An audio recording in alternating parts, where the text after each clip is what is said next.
Hello বন্ধুরা, তোমাদের সকলকে শুভেচ্ছা জানিয়ে গল্প ফেরিওয়ালায় আজকে তোমাদের শোনাবো বাঁশবাগানের প্রেতাত্মা। গরমকাল, বড় পুকুর পাড়ে বসে আমরা চার বন্ধু আড্ডা দিচ্ছি। আমি, দীপু, সঞ্জয় আর রহিম। এমন সময় দীপু আমাদের বলল, জানিস আমার দাদুকে একবার ভূতে ধরেছিল।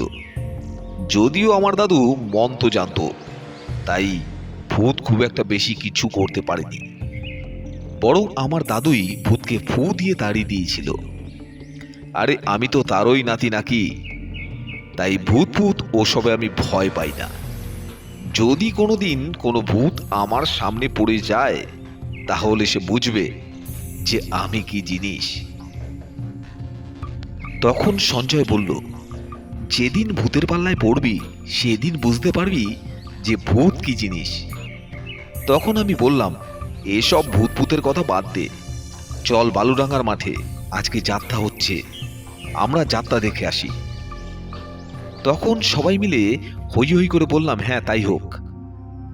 তারপর আমরা সবাই মিলে চললাম বালুডাঙ্গার মাঠে যাত্রা শুনতে। প্রায় 25 মিনিটের বাঁশ বন পেরিয়ে ছোট ফিঙ্গার খালের পাশ দিয়ে হাঁটতে হাঁটতে গিয়ে শেষে পৌঁছলুম বালুডাঙ্গার মাঠ। আমরা যাবার মিনিট 5 আগেই হয়তো যাত্রা শুরু হয়েছে, তাই আর দেরি না করে 5 টাকা দিয়ে টিকিট কেটে সোজা ঢুকে পড়লাম যাত্রা দেখতে। কলকাতার সব নামি দামি শিল্পীদের যাত্রা, বেশ ভালোই লাগলো। এবার বাড়ি ফেরার পালা। ছোট ফিঙ্গার খাল পার করে আমরা চার বন্ধু গল্প করতে করতে হাঁটছি। এবার বাঁশ বাগান পার করলেই আমাদের গ্রাম। তখন ঘড়িতে রাত 12টা, আর এই রাতের বাঁশবাগান যেন একদম নিঝুম। কোনো মানুষের সাড়া নেই, শুধু শেয়াল, বুনো বিড়াল আর বাঁশ গাছের শব্দ ছাড়া আর কোনো শব্দ কানে আসছে না। প্রায় 25 মিনিট এই নিঝুম বাঁশবন দিয়ে হেঁটে যেতে হবে আমাদের। তার আগে বলি, এই বাঁশবন নিয়ে অনেক গল্প আছে গ্রামের মানুষের মুখে মুখে। এই বাঁশবন নাকি ভীষণ ভয়ঙ্কর। এই বাঁশবনে নাকি কেউ একা আসে না। আমরা চার বন্ধু একসাথে, তাই বাঁশবন দিয়ে যাওয়ার সিদ্ধান্ত নিয়েছিলাম। গ্রামের মানুষের মুখে শোনা যায়, একবার নাকি একটা মেয়েকে তার শ্বশুরবাড়ির লোকেরা খুন করে এই বাঁশবাগানে এনে জ্যান্ত আগুনে জ্বালিয়ে দেয়। তারপর থেকে নাকি সেই মেয়েটার আত্মাই এই বাঁশবাগানের আনাচে কানাচে ঘুরে বেড়ায়। আর মাঝরাতে নাকি এই বাঁশবাগান দিয়েই ভয়ঙ্কর কান্নার শব্দ ছড়িয়ে পড়ে আশেপাশের গ্রামেও। তাই আমরা চারজন একসাথে থাকলেও আমাদের মনের ভেতরে একটা ভয় কাজ করছে, কিন্তু তবুও আমরা হাসি ঠাট্টা করতে করতেই এই ভয়ঙ্কর বাঁশবাগানের ভেতর দিয়ে পথ হেঁটে চলেছি। এমন সময় দেখলাম আমাদের থেকে কিছুটা দূরে একটা লাল চোখ যেন আমাদের দিকেই তাক করে তাকিয়ে আছে। কি ভয়ঙ্কর সেই দুটো চোখ! দুটো চোখ যেন আগুনের মতো জল জল করছে। সঞ্জয় বলল, ওটা ওটা কিসের চোখ? দেখ দেখ, যেন আমাদের দিকেই তাকিয়ে আছে। দীপু বলল, ভয় পাস না, আমি আছি, এগিয়ে চল। আমি, দীপু, সঞ্জয়, রহিম হাতে হাত মিলিয়ে এগিয়ে চললাম সামনের দিকে। কিন্তু কিছুটা যাওয়ার পর ওই চোখ দুটো যেন কোথায় হট করে হাওয়া হয়ে গেল। দীপু বলল, দেখেছিস, আমি বলেছিলাম তো ভূত আমায় দেখে ভয় পায়, আমি ভূতকে না। এমন সময় সঞ্জয় বলল, আরে না না, এ কোনো ভূত টুত নয়, এটা কোনো শেয়াল বা বনবিড়ালের চোখ হবে। কিন্তু কিছুটা পথ এগোনোর পর গ্রামের মানুষের কথা অনুযায়ী একটা ভয়ঙ্কর শব্দ আমাদের কানে এলো। সেই কান্নার শব্দ এতটাই ভয়ঙ্কর যে আমাদের সারা শরীর শিউরে উঠল। আমরা ভয়ে ভয়ে পথ এগোতে থাকলাম। কিছুটা পথ এগোনোর পর কেমন যেন মনে হলো আমাদের পেছনে যেন কেউ একজন আসছে। আমরা থমকে দাঁড়ালাম, তারপর সবাই একসঙ্গে পেছনে তাকালাম। কিন্তু পেছন ঘুরেই দেখি কেউ নেই, শুধু অন্ধকার আর বাঁশ গাছের ডালগুলো হাওয়ায় দুলছে। আস্তে আস্তে পায়ের তলার মাটি যেন সরে যাচ্ছে ভয়ে। কিছুটা পথ চলার পর দেখতে পেলাম কালো বোখরা পরা একজন ভদ্রমহিলা যেন আমাদের দিকে এগিয়ে আসছে। আমাদের সামনে আসতেই আমি জিজ্ঞেস করলাম, এই যে আপনি এত রাতে একা একাই বাঁশবাগানের পথ দিয়ে কোথায় যাচ্ছেন? ভদ্রমহিলার মুখে কোনো কথা নেই। সে হাত উঠিয়ে সোজা আঙ্গুল দেখিয়ে দিল যে তিনি ছোট ফিঙ্গার খালের দিকে যাচ্ছে। আমি আর বেশি কিছু বললাম না।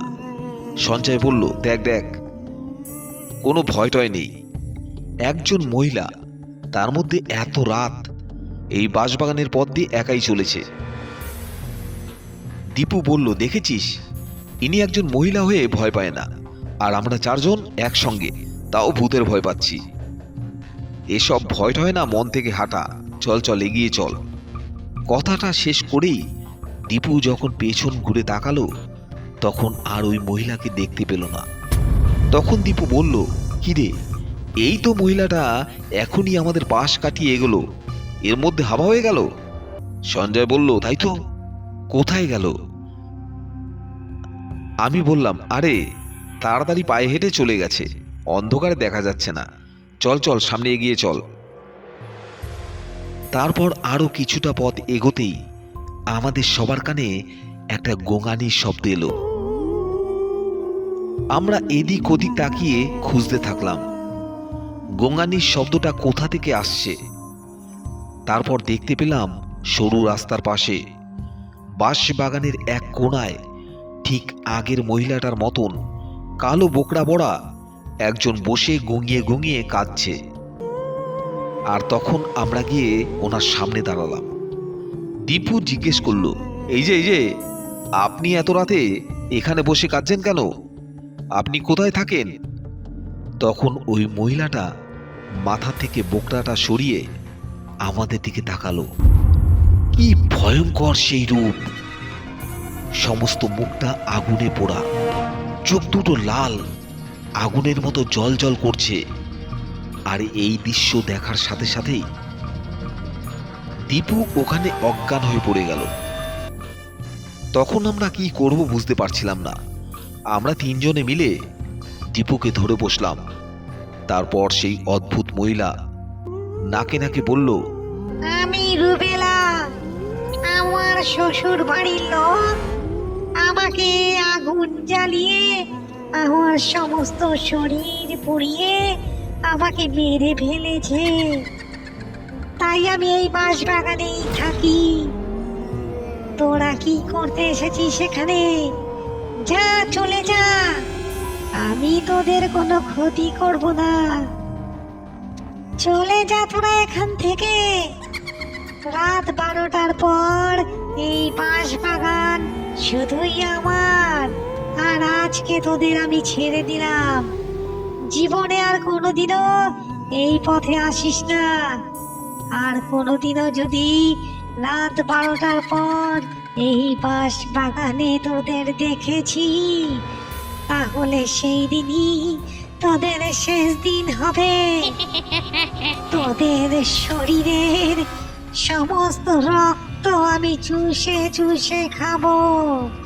যা, চলে যা।